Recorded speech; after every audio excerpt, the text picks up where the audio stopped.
Hi guys, நம்ம இன்னைக்கு பார்க்க போகிற ரெசிபி கல்யாண வீட்டு ஸ்பெஷல் மால்டோவா கேசரி. இது ஒன்றும் பெரிய விஷயம் இல்லைங்க. நம்ம நார்மலாக வீட்டில் பண்ணுற கேசரியிலேயே கொஞ்சம் பேட்ச் ஒர்க் பண்ணால் இந்த மால்டோவா கேசரி தயார். வாங்க இந்த ரெசிபி எப்படி பண்ணலான்னு பார்க்கலாம். இந்த கேசரி பண்ண தேவையான பொருள் என்னென்னு பார்க்கலாம்.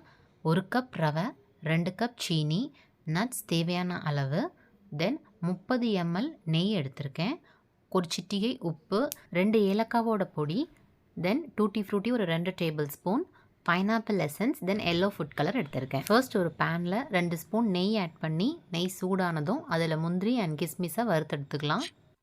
முந்திரி அண்ட் கிஸ்மிஸ் ரெண்டுமே நல்லா கலர் மாறினதும் இது ஒரு பிளேட்டில் மாற்றிக்கலாம். இப்போ அதே பேனில் நம்ம எடுத்து வச்சிருந்த ரவையும் ஆட் பண்ணி வறுத்துக்கோங்க. ரொம்பலாம் போட்டு வறுக்க வேண்டாம், ரவை சூடானாலே போதும். ரவை வறுத்ததுக்கப்புறமா அதையும் ஒரு பிளேட்டில் மாற்றி எடுத்துக்கலாம். 1 கப் ரவைக்கு 3 கப் தண்ணி ஆட் பண்ணிக்கோங்க. தண்ணி நல்லா சூடாகட்டும். தண்ணி நல்லா சூடாயாச்சு. இப்போ இதில் நம்ம எல்லோ ஃபுட் கலர் ஆட் பண்ணிக்கலாம். என்கிட்ட ஜெல் கலர் இருந்ததுனால நான் ஆட் பண்ணிக்கிட்டேன். எல்லோ கலர் பவுடர் கூட ஆட் பண்ணிக்கலாம். இது லைட்டாக மிக்ஸ் பண்ணிவிட்டு இப்போ இதில் நம்ம ரவை ஆட் பண்ணிக்கலாம். கட்டி எதுவும் விழுந்துடாத மாதிரி இதை இப்படி நல்லா மிக்ஸ் பண்ணி விட்டுக்கோங்க. கொஞ்ச நேரத்துலேயே ரவை அந்த தண்ணி எல்லாத்தையுமே அப்சர்வ் பண்ணிக்கும். இந்த அளவுக்கு கட்டியானதும் இப்போ இதில் நம்ம சுகர் ஆட் பண்ணிக்கலாம். சீனியை ஆட் பண்ணதுக்கப்புறமா தான் ரொம்ப அந்த கட்டி கட்டியாக ஃபார்ம் ஆகும். ஸோ அது ஃபார்ம் ஆகாமல் அதை இப்படி நல்லா மிக்ஸ் பண்ணிக்கிட்டே இருங்க. ஃபார்ம் ஆனாலும் அதை அப்படி உடச்சி விட்டு மிக்ஸ் பண்ணி விட்டுக்கிட்டே இருங்க.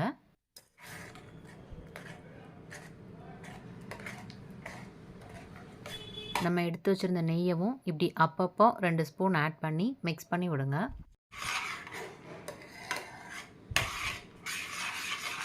ஸ்வீட்னஸை என்ஹான்ஸ் பண்ணுறதுக்காக இதில் ஒரு சிட்டிகை உப்பு ஆட் பண்ணி மிக்ஸ் பண்ணிக்கோங்க. நெக்ஸ்ட் இதில் நம்ம டூட்டி ஃப்ரூட்டி ஆட் பண்ணிக்கலாம். கல்யாண வீடுகளில் கேசரி ரொம்ப கலர்ஃபுல்லாக இருக்கணுங்கிறதுக்காக இப்படி நிறைய மல்டி கலர்ஸில் டூட்டி ஃப்ரூட்டி ஆட் பண்ணுவாங்க. நம்மளும் அது போல் ஆட் பண்ணி மிக்ஸ் பண்ணிக்கோங்க. நெக்ஸ்ட் இதில் நம்மளோட பைனாப்பிள் எசன்ஸையும் ஆட் பண்ணி மிக்ஸ் பண்ணிக்கோங்க. ஃபைனல் டச்சா இதில் ஏலக்காய் தூள், கொஞ்சமாக நெய் அண்ட் வறுத்த முந்திரி அண்ட் கிஸ்மிஸ் இதையும் ஆட் பண்ணி மிக்ஸ் பண்ணிக்கோங்க. அவ்வளோதான், கல்யாண வீட்டில் பண்ணக்கூடிய மால்டோவா கேசரி தயார். இந்த ரெசிபியை நீங்களும் ட்ரை பண்ணி பாருங்கள். பிடிச்சிருந்தா இந்த வீடியோவை லைக் பண்ணுங்கள், கமெண்ட் பண்ணுங்கள், ஷேர் பண்ணுங்கள். என்னுடைய டெலிஷியஸ் நெல்லை குக்கிங் சேனலை சப்ஸ்கிரைப் பண்ணுங்கள். மீண்டும் ஒரு டெலிஷியஸான குக்கிங்கில் உங்களை வந்து சந்திக்கிறேன். பாய்.